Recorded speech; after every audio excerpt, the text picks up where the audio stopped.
போன வருஷம் நவம்பர் மாசம் உத்தரப்பிரதேசத்துல உள்ள ஒரு ஆத்துக்குள்ள விழுந்து 3 பேர் இறந்துட்டாங்க. இந்த சோகம் எப்படி நடந்துச்சு?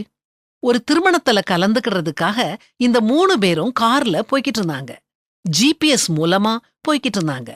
ஆற்று பாலத்து மேல போகச் சொல்லி மேப் திசை காட்ட, இவங்களும் அது முழுமையா கட்டப்படாத பாலம்னு தெரியாம கார பாலத்து மேல ஓட்ட, ஆத்துக்குள்ள கார் விழுந்து 3 பேரும் ஸ்பாட்லேயே இறந்துட்டாங்க.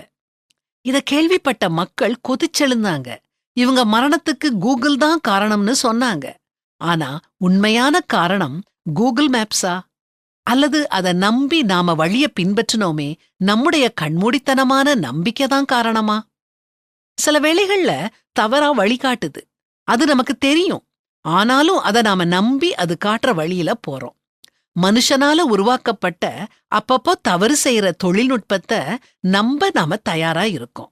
ஆனா நாம எங்க இருக்கிறோம், நாம எங்க போகணும், எப்படி போகணும் அப்படிங்கறத சரியா அறிஞ்ச தேவன் மேல முழு நம்பிக்கையும் வைக்க நாம தயங்குறோம்.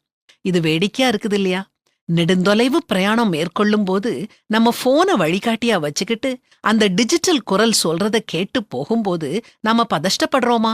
அல்லது நம்ம வாழ்க்கை என்னும் நெடுந்தொலைவு பிரயாணம் பண்ணும்போது தேவன் மேல முழு நம்பிக்கையும் வச்சு அவருடைய அன்பான கரிசனையான டிஜிட்டல் அல்லாத குரலை கேட்டு முன்னேறும் போது நாம பதஷ்டமடைறோமா? கொஞ்சம் யோசிச்சு பார்ப்போம்.